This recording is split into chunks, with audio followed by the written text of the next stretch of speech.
Welcome to the latest edition of Under the Brown Jacket, featuring me, Jason Collier. You can follow me on Twitter at Boconuts. Well, so anyway, we're here in the car, and you actually just posted up a blog post of, I think it's entitled, VMware is dead and storage is dead. That's right. Which I think is highly entertaining. Why don't you go ahead and elaborate and talk about that for a second? Sure. Well, I first commend you on your fabulous recording studio here. You like this? This is the definition of multitasking. I mean, we're in the middle of our VAR road show and didn't have time to do a regular blog, so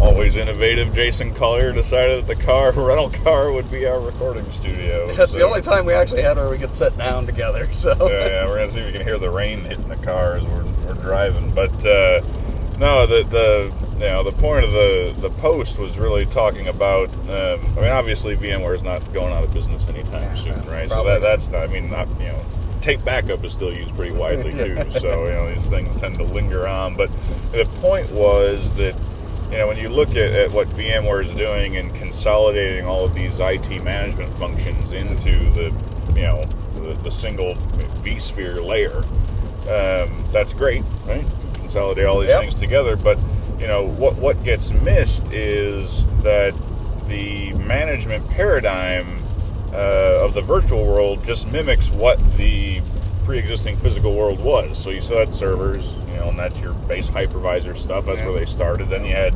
your physical SAN, and the physical SAN becomes a virtual SAN, but you're still going to go in there and you manage it and you set up your LUNs and you do all that kind of stuff, right? Everything's the same. And when you really think about what convergence allows is that those kind of mental models and that whole paradigm can be very different, right? You don't need to work with storage like it was a SAN when there is no SAN. It seems obvious, right, when you say it, but that's not how most folks have gone about doing it. So. Yeah, I mean, when you take and look at that, and you look at the way that a lot of people have dealt with virtualization, they've taken existing technologies and adapted it toward virtualization. And one of the things I think you see that's a little bit different with hyperconvergence and the way that's actually working is a lot of the technologies themselves are being developed for virtualization. You're not taking the old stuff and just kind of forcing it to work in an environment that it wasn't designed for.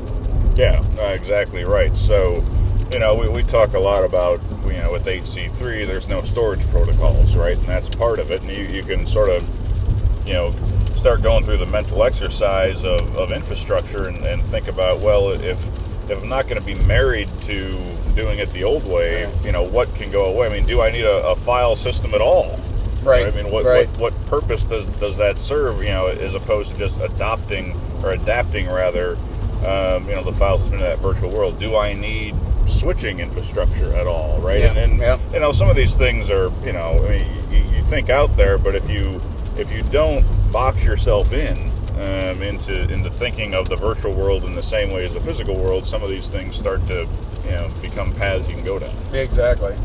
And you're seeing this as the whole path of software defined apps. I mean, you name it, and that's kind of been one of the the big, I guess, buzzwords. And one of the things, it's going to be, there's been a big industry shift, I think, this year where you're seeing software-defined stuff more. And now, what does that actually mean? And I think we're seeing this whole, area of convergence. We're going, software-defined, networking and servers and storage. And then now we're talking software-defined data center components in there. And really what you're getting at is really the commoditization of a lot of these custom components. Used to, you'd buy an expensive storage array. So when you're talking about a software-defined storage, you'd buy this storage array because it would have these features and these subsets, that you would need to basically kind of, once again, take that thing and force it into an environment where it doesn't necessarily work the best, but you're trying to basically get it to work in there. So you had to have those storage subsystems for that. And as you see, the data center itself evolving, you don't necessarily need those, I think, complex hardware components because it's actually the software stack and that whole software-defined nature of that is changing the way data centers are going to operate and be deployed. in the future. And you're going to see a lot of that stuff coming around, I think, over the next year. More companies adopting that kind of thought process. Yeah, I think that's a good point, right? I mean, I think that the software-defined X, right, is really just another way of saying convergence. I mean, at the end of the day, it's the exact same thing. It's a subset of it, but when it all comes together, and we've seen at some industry events and stuff, it's all about the software-defined data center.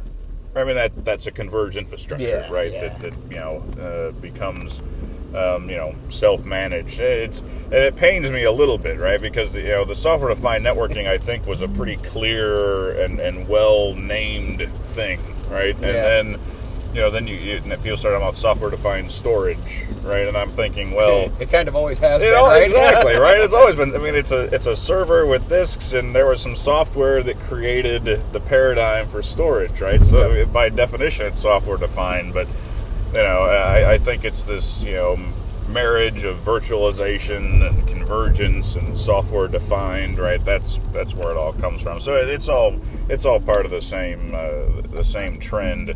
Just depends on which trade show you're at and which industry event you're at and who you're talking to and what words they're going to use. I was actually at an industry event like this recently, and so a lot of the industry experts, like we got together, we're having a few cocktails that evening, and we're all laughing about that exact remark, that software defined. I'm like, well, the reality is it's been software defined the entire time. Like, if it's nothing is like hardware defined. Sure, you may have a little custom hardware pieces, but without software on any of it, it's basically a doorstop.